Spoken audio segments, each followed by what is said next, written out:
네, 안녕하십니까. 린치입니다. 오늘 말씀드릴 내용은 미국 정부의 부채 한도 관련해서 이야기를 좀 드려보도록 하겠습니다. 저는 이게 엄청난 위기가 되거나 엄청난 기회가 될 수 있다라고 생각을 하고 있고요. 요 부분 말씀드리기 전에 저번 주 목요일, 금요일 무슨 일이 있었는지 한번 짚고 넘어가도록 하겠습니다. 시작하기 전에 구독, 좋아요, 알림 설정 부탁드리고요.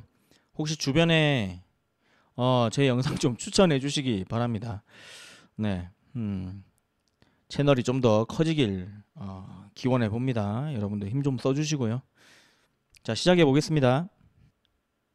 자, 저번 주 3대 지수 모두 빠지었다가 약간 다시 반등하는 모습을 보였습니다. 이렇게 말아 올리는 모습을 살짝 보였고요.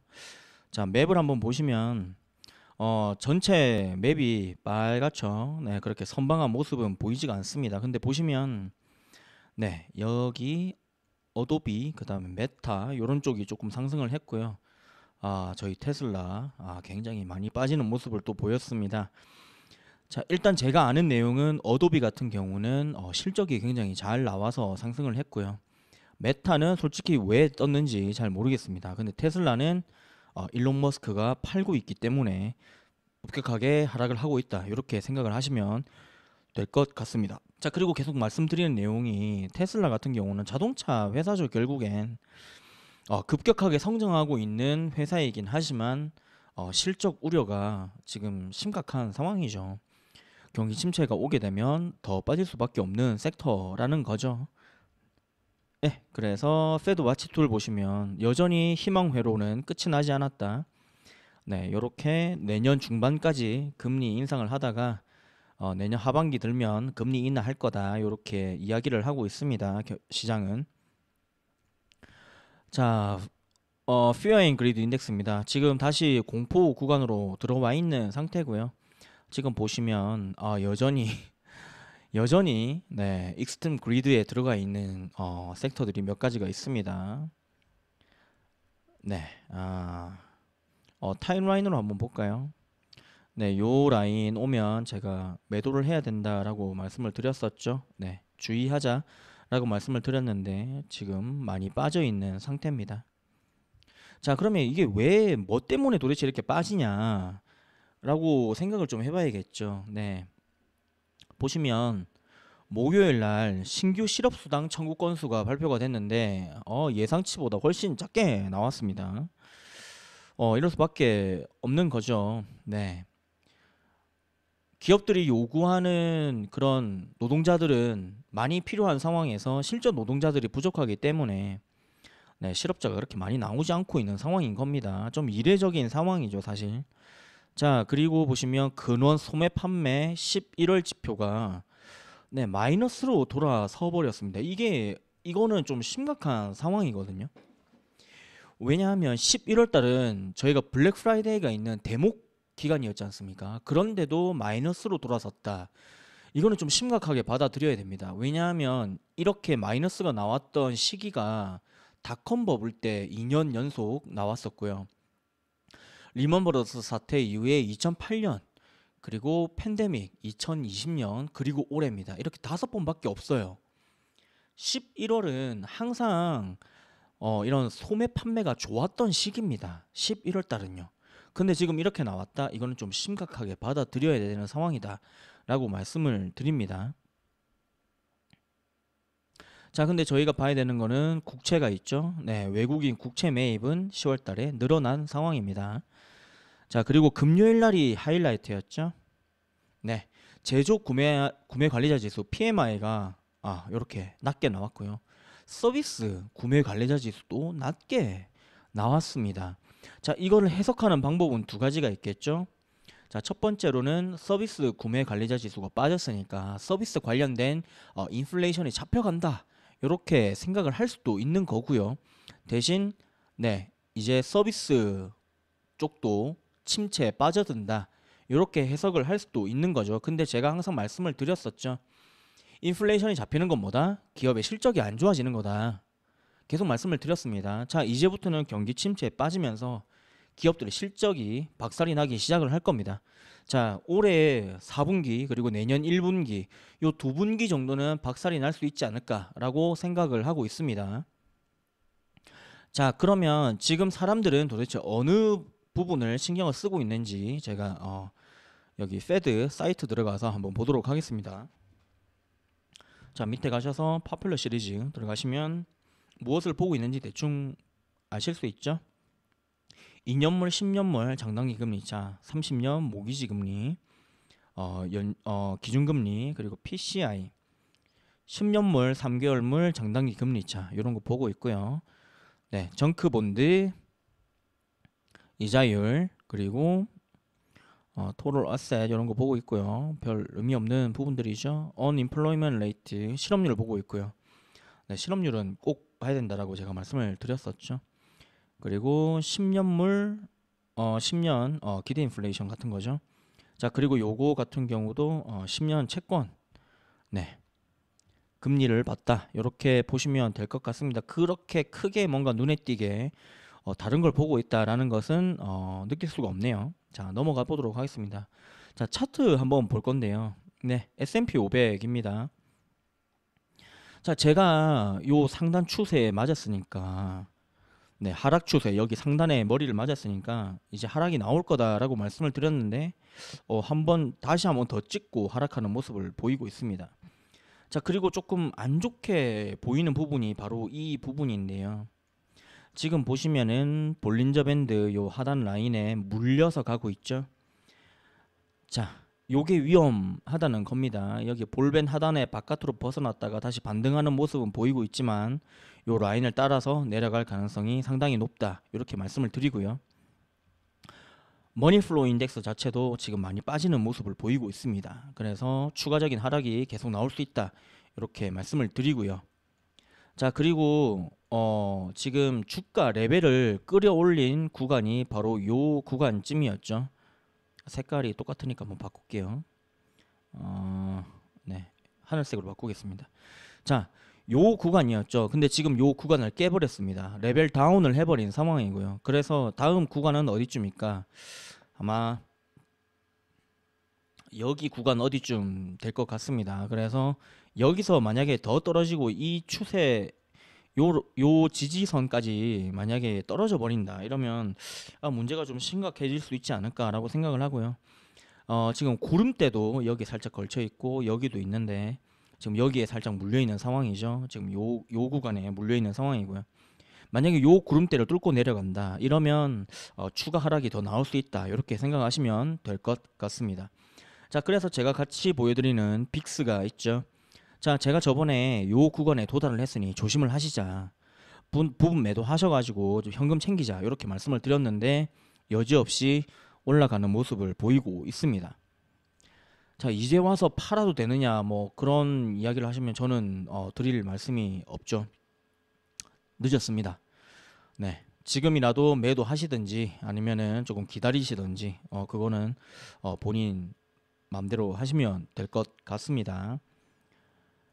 자, 그래서 S&P 500 다시 한번 보여드리면 제가 여기서 부분 매도 하자 이렇게 말씀을 드렸었죠. 아무리 연말 랠리 나온다 하더라도 그게 매크로 상황이 맞아야 그게 먹히는 거지. 사실 거의 미신에 가깝지 않습니까? 네, 지금 빠지는 모습입니다. 조심하셔야 된다 이렇게 말씀을 드리고 채권 한번 보겠습니다. 자, 20년물 채권도 약간 힘든 모습을 보이고 있습니다. 제가 바라는 모습은 여기 100일 이동평균선인데요. 요 라인 지키고 다시 반등하는 모습이 나와줬으면 좋겠다 이렇게 생각을 하고 있습니다. 그렇게 막 심각한 상황은 아닌 것 같습니다. 여기 정체되어 있다. 왜냐하면 상당히 많이 올랐었죠. 네, 그래서 조정이 나올 수 있다 이렇게 말씀을 드렸었죠. 네, 조정이 나오고 있다. 네, 생각을 하시면 될 것 같습니다. TMF로 한번 볼까요? TMF 뭐 별 다른 내용 없죠. 네, 같은 내용이고요.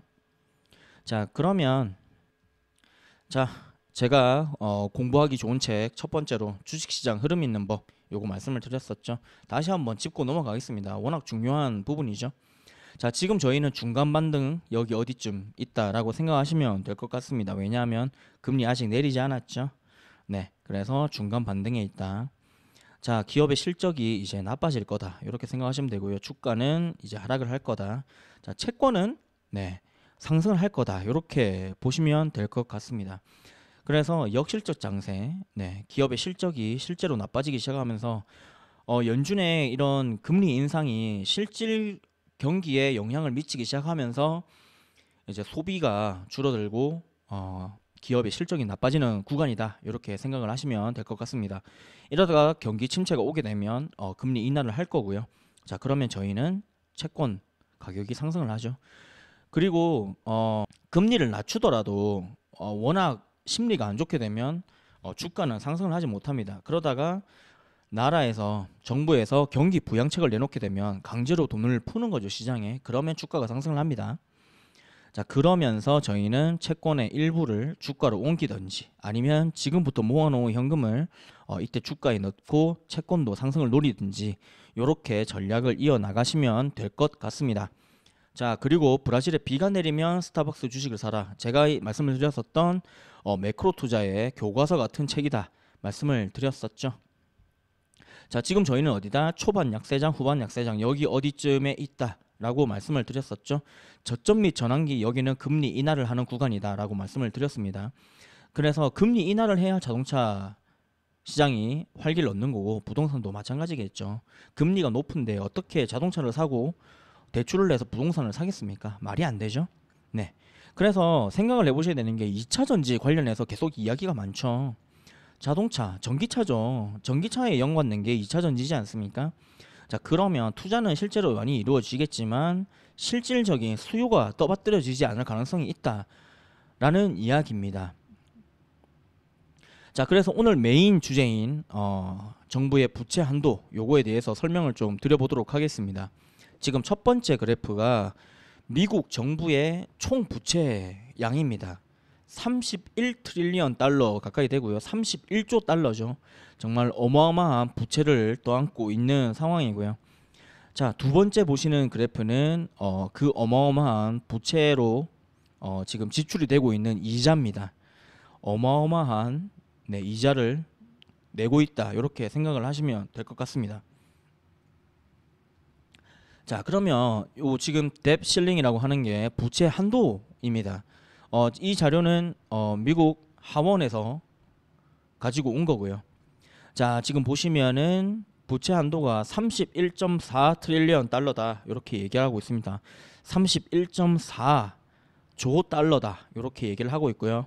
자, 그래서 지금 내년 상반기 2024년 상반기 어디쯤에서 부채 한도에 도달할 것 같다라고 이야기를 하고 있습니다.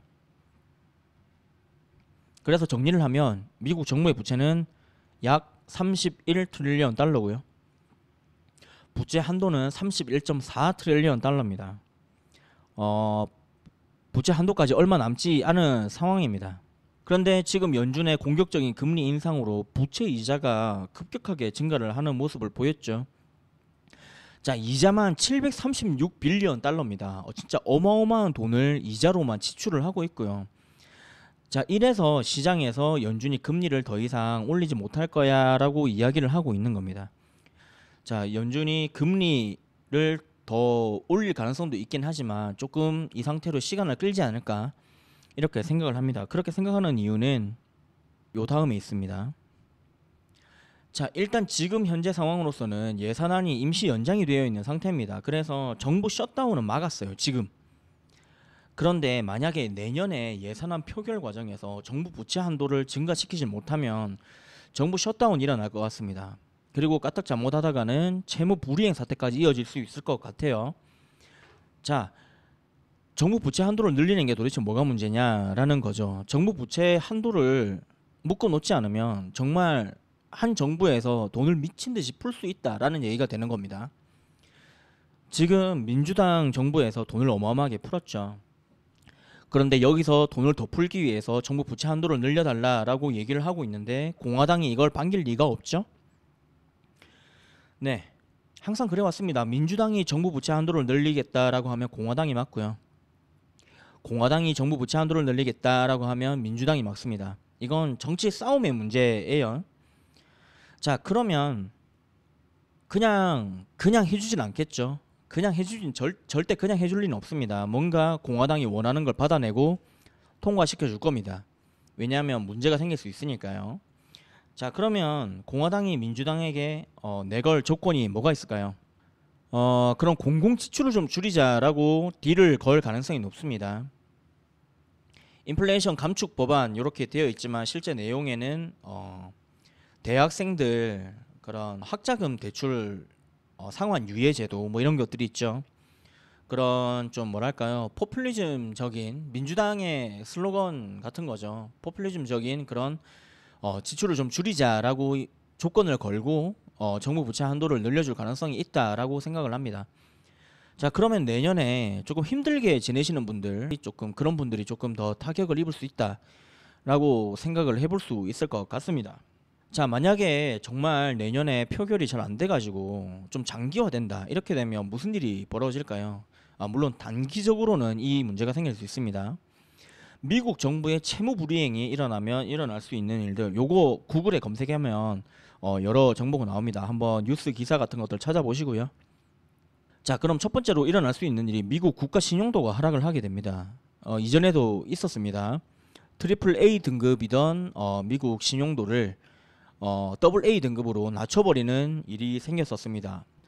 그걸 한 곳이 스탠다드 푸어스였죠. S&P. 그곳에서 국가 신용도를 낮춰버렸었습니다. 자, 그렇게 되면 단기 국채 금리가 상승을 하고요. 단기 국채 가격이 하락을 하는 거죠. 근데 제가 데이터를 찾아보니까 장기채는 안전했습니다. 장기채는 오히려 상승을 했어요. 자, 그래서 결론은 이겁니다. 단기 국채 금리는 상승, 장기 국채 금리는 하락. 자, 그러면 이렇게 되는 거죠. 단기 국채 가격은 하락을 하고 장기 국채 가격은 상승을 했다라는 겁니다. 저희에겐 아주 좋은, 어떻게 보면 호재 아닌 호재가 될 수 있겠죠. 자, 그러면 단기 국채 금리가 상승하게 되면 무슨 일이 벌어질까요? 유동성 리스크가 더 크게 상승을 합니다. 왜 이렇게 되냐면 단기 국채 금리다. 그 말인 즉슨 단기로 돈을 빌려주게 되면 이거에 대한 이자를 더 자주 더 높게 줘야 된다라는 이야기가 되는 거죠. 유동성 리스크가 더 커지게 되면 무슨 일이 벌어지나요? 기업의 파산율이 높아질 가능성이 높습니다. 기업들이 지금도 안 좋은 상황에서 유동성 리스크가 더 커지게 되면 현금 흐름이 안 좋은 기업들에서는 디폴트 상황이 나올 수 있다. 이렇게 생각을 하시면 될 것 같습니다. 그래서 기업들에게는 위험한 신호다. 주가에 추가 하락이 나올 가능성이 증가하는 거다. 이렇게 정리하면 될 것 같습니다. 네, 오늘 제가 준비한 내용은 여기까지고요. 오늘도 시청해 주셔서 감사하고 또 좋은 영상으로 찾아뵙도록 하겠습니다. 감사합니다.